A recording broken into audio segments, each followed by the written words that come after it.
Zirah's life changed the day her father, Babajide, married Mama Adisa. At first, she was happy, thinking she would finally have a mother's love. But it did not take long for her to see the truth. Mama Adisa treated her like a servant, while her own daughter, Lami, lived like a princess. One evening, Zirah finished sweeping the compound and saw her father resting under the mango tree. She ran to him, her heart pounding. "Papa, can I sit with you?" she asked, hoping for a moment of comfort.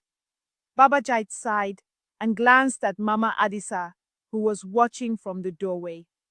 "I'm tired, my daughter. Go and help your mother in the kitchen." Zirah's shoulders dropped. Mama Adisa smirked and walked up to her, pressing a large basket into her hands. "Sort these beans and don't sleep until you finish." Zirah swallowed hard. It was going to be another long night.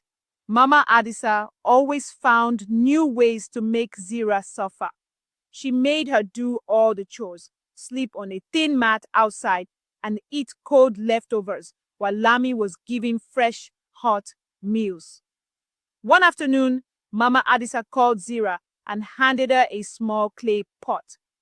"Take this to the king's palace and give the king this palm oil," she said, her eyes glinting with mischief. "Tell them it is for cooking the king's special meal because it is organic and safely made for the king's consumption." Zirah's eyes widened. "The palace is far, Mama." Mama Adisa crossed her arms. "Then you better hurry before sunset." Zirah held the pot tightly and set off on the long journey, unaware that the pot had a small crack at the bottom. Drop by drop, the oil would slowly leak as she walked. By the time Zirah reached the palace, her feet were dusty and her arms ached from carrying the pot. She handed it to the palace guards with a small bow.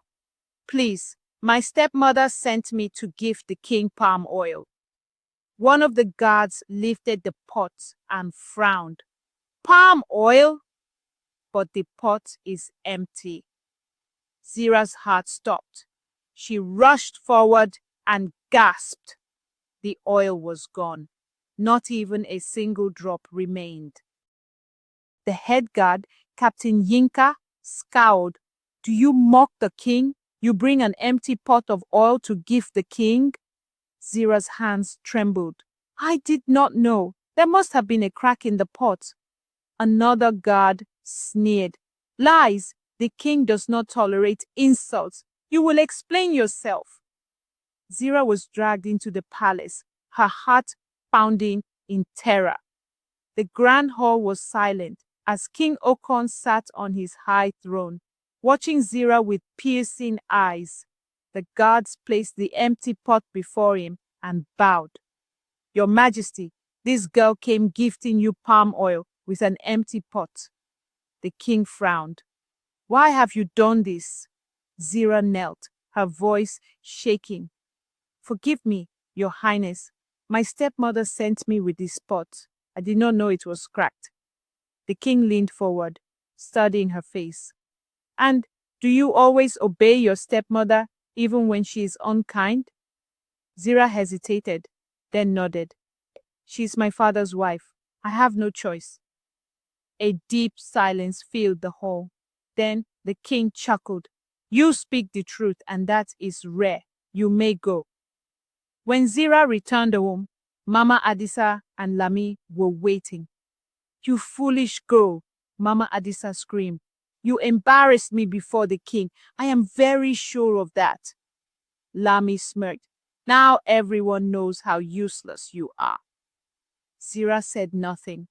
She knew nothing she said would change how they treated her. She went to bed hungry, her stomach aching, but her heart even heavier. The next morning, just as Zirah was about to begin her chores, a royal messenger, Adamu, arrived. The entire compound froze as he stepped forward. The king requests Zirah's presence at the palace. Mama Adisa's eyes went wide with fear. "Why?" The messenger gave a small smile. That is for Zirah to know. Zirah followed him, her heart pounding. What did the king want from her? When Zirah arrived, the king greeted her with a warm smile. You showed honesty and humility. That is the kind of person I need in my palace. Zirah's eyes widened. You want me to stay here? The king nodded. You will be trained as a royal attendant. In time, you may become something greater. For the first time in years, Zirah felt hope. Back in the village, Mama Adisa and Lami were furious. How did that wretched girl get such luck? Mama Adisa muttered. Lami folded her arms. I should be the one in the palace, not her. Mama Adisa's eyes darkened. Then we must find a way to bring her back. Mama Adisa sent Lami to the palace with a basket of poisoned fruit, hoping Zirah would eat it, but the guard stopped her at the gate. The king has ordered that no one disturbs Zirah, Captain Yinka said firmly. Lami had no choice but to return home in shame. Years passed, and Zirah flourished in the palace. She became a trusted advisor to the king and later married a noble prince. Mama Adisa and Lami, consumed by jealousy and bitterness, were left behind in the village, forgotten by all.